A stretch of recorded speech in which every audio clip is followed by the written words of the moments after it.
We're joined from Cairo by the Al-Ahram Weekly managing editor, Mr. Khaled Dawoud. Good evening to you, Mr. Khaled. And let me start by asking, what does the full implementation of the Quartet statement on Sudan require in the next 30 upcoming days? Well, thanks, Mona, for having me. I guess what's mostly needed is a declaration by both sides that they are ready to stop the war, which is not the situation right now. I mean, so far, each side is maintaining that it's on the right side. And there are attempts by the members of the quartet, the United States, Egypt, Qatar, the United Arab Emirates, and Saudi Arabia to put pressure on both sides. And there are obviously increasing criticism for the rabid support forces, RSF, that have taken over Fashir recently for massive violations of human rights. But at the same time, there are no signs that the main backers, the main regional backers of the warring parties are putting enough pressure on both sides to accept the terms of the humanitarian truce and the statement that was issued by the quartet on September 12th. Implying that there is a need for a humanitarian truce first for 3 months to be followed by negotiations that will result in a permanent peace for almost 9 months. But again, there is a lot of expectation from the U.S. side. It was pretty outstanding that Secretary of State Marco Rubio a couple of days ago named the RSF, but at the same time, there wasn't enough criticism for the parties that are providing the funding and the weapons for the rapid support forces and its leader Hamidati to continue their military attacks inside Sudan. Now, from your point of view, how might the reported army gains in North Kordofan affect the balance of power and the prospects for a nationwide truce? Well, to be very honest, Mona, following the course of the war over the past almost 2.5 years, I mean, things go through ups and downs. At one point, everybody was expecting that the Sudanese army is going to be able to extend its control all over Sudan after managing to control Khartoum, the capital, and to sustain its presence in Al-Fashir. But then suddenly, after outside parties, particularly the United Arab Emirates, known to be supporting the RSF and providing them with all sorts of weapons and unmanned aerial vehicles. The RSF forces managed to make a comeback and they practically controlled Al-Fashir and they threatened the Kordofan region. Basically, the bigger threat, Mona, is the possibility of a further division of Sudan between East and West, that the East will remain under the control of the Sudanese army while the West is under the control of the RSF forces. And we know that already Sudan has been divided before, and Southern Sudan, as seceded around 2011, which again is a serious threat that all parties are working on. But again, counting on military capabilities alone has proved to be difficult to make predictions in Sudan because, as I mentioned, it's like one round for this party and then followed by another round for the other party.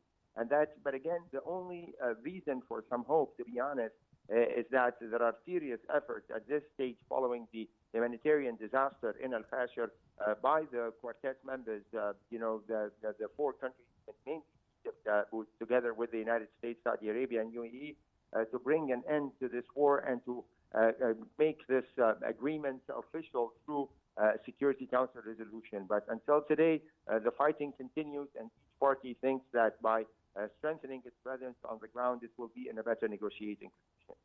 Indeed, indeed. And if there is a unified stance from all those sincerely,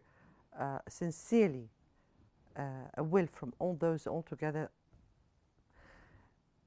in what way or in what sequence can really that turn a humanitarian truce into formal negotiations that preserve Sudan's unity, sovereignty, and state institutions? Well, you see, one of the key difficulties, to be honest, is that there are some countries in the region that treat the Sudanese army and the RSF on an equal level, considering that they were both partners until this war broke out in April 2023. So, I mean, while the Sudanese army, of course, considers the RSF to be an illegal militia that's, accused of mass killings, and it cannot be treated as an equal partner. So, again, this is another example, to be honest, in which outside parties play a very crucial part in sustaining this war and making it go on for all this period of time. And for that reason, I think for any effort to be successful, we have to work with the regional partners and the United States. U.S. envoy for Africa, Mr. Mossad Boulos, has been exerting some serious efforts on this level, contacting all parties. But what's needed are commitments that from both sides, that at least they will give the humanitarian truce a chance to work on relieving the suffering of the Sudanese people, and maybe after that there will be some room for reaching a compromise, although that compromise is of course going to be very difficult considering the length of the war and the level of mistrust and animosity between the two sides. Right. Going to the south of Sudan, now with the UN extending the Abiy mission and the border monitoring mechanism, how does that decision contribute to wider de-escalate the violence, or de-escalate any kind of violence that can erupt between Sudan and South Sudan? Well, again, Southern Sudan itself has been in a very difficult situation. I mean, since it gained its independence, and of course, added to that, that after the break of the civil war inside Sudan, there are already a lot of refugees who have been flooding southern Sudan and making their economic situation worse. But again, there is a lot of effort needed to settle southern Sudan in their own internal problems. As you know, there are a lot of infighting between the current leader Riek Machar and the president of southern Sudan at this stage. So, I mean, again, it's a very difficult situation for southern Sudan itself, and probably maybe the international interest in settling the situation in southern Sudan will pave the way for a more stable situation in southern Sudan, and contributing to the stability in the northern parts. But so far, I think southern Sudan itself needs a lot of help to settle its own problems. Practically, Mr. Dawoud, which external actors now hold the decisive leverage to secure compliance, and how should that leverage be used?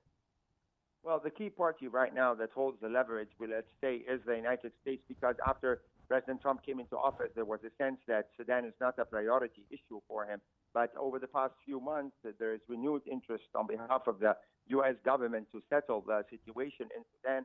And of course, the key partner that plays a very vital role is Egypt, because of the fact that we are neighbors, and the historic relations between Egypt and Sudan. And Egypt, of course, hosts more than 4 to 5 million Sudanese refugees. And of course, we're considered them to be brothers living amongst us as Egyptians. So Egypt has a lot of influence, we can say, in supporting the restoration of stability in Sudan. Along with Saudi Arabia, I'm sure that Sudan is going to be one of the topics to be discussed between U.S. President Donald Trump and the Crown Prince of Saudi Arabia, Mohammed bin Salman, when the two meet on the 18th of this month on Tuesday.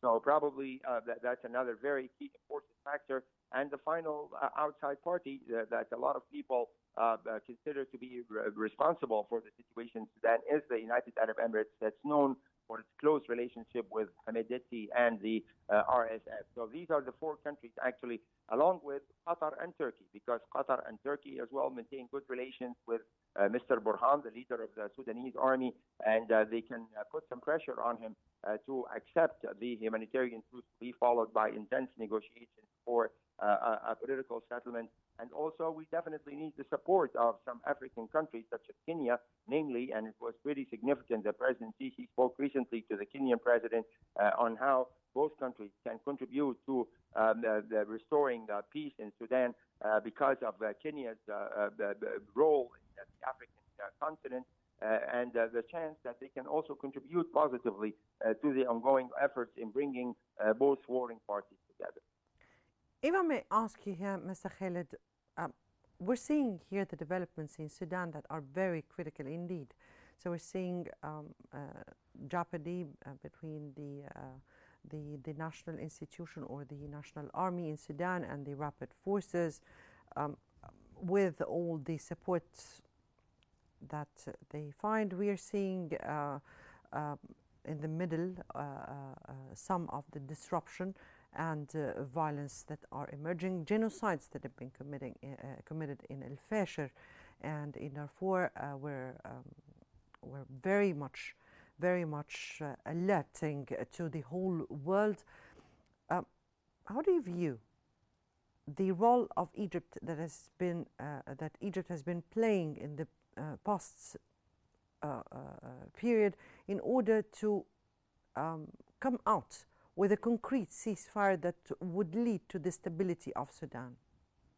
Well, Egypt's principal position, Mona, has been to in several similar conflicts, whether in Libya or in Sudan or in Yemen, and before that in Syria, that there is a need to restore the state institutions and that there needs to maintain the territorial integrity of the countries involved so that they won't be subject to more division. But, I mean, that's one aspect and one principal position that Egypt has always maintained while dealing with Sudan without interfering in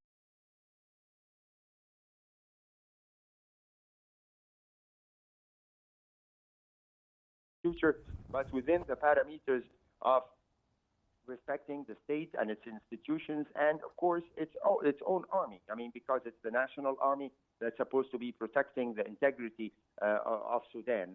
And at the same time, we've always played a very important and positive role in providing humanitarian aid for Sudan and working in at least trying to open the chances for the Sudanese refugees to get into Egypt and to settle here and to provide them with chances to return to Sudan if they want to do that. So on both levels, you know, the political level, by maintaining our principal position on the importance of maintaining the state institutions, and on the humanitarian level, Egypt did not, fail the Sudanese people in trying to help as much as it can within the very complicated politics of the Sudanese. Right.